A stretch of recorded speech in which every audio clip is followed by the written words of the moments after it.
চলো দেখে আসি ডাবিং অ্যাকচুয়ালি কিভাবে করা হয়। এখন আমরা যে রুমের ভিতরে ঢুকলাম এটাকে তোমরা one kind of control room বা ডিরেক্টরস রুম বলতে পারো। এখান থেকে যে অ্যানিমেগুলো ডাব করা হয় সেগুলো এডিটিং করা হয় এবং যারা ভয়েস আর্টিস্ট আছে তাদেরকে ডিরেক্ট করা হয় কিভাবে তারা ভয়েস দিবে।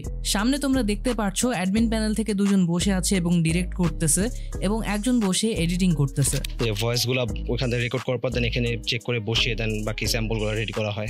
তো দিস ইন্টারফেসে উনি অডিও রেকর্ড করতেছে এন্ড দিস সিংটা করতেছে এখান থেকে, আর ভিতরে ওই যে এখানে বসে রেকর্ড আর করতেছে, ওইখানে বসে রেকর্ড করা হচ্ছে। তো ভাইয়ের মুখে তোমরা শুনলা ভিতরে যে গ্লাসওয়ালা রুমটা আছে ওইটার ভিতরে রেকর্ডিং করা হচ্ছে, ওইটার ভিতরে আছে আমাদের ভয়েস আর্টিস্ট। রেকর্ডিং এর জন্য পুরোপুরি একটা আলাদা রুম থাকার মূল রিজন হচ্ছে ওই রুমটা পুরাটাই নয়েজ ফ্রি, দ্যাটস ওয়াই ওইখানে বাতাস ঢোকার মতো কোনো চিপাও খোলা নাই।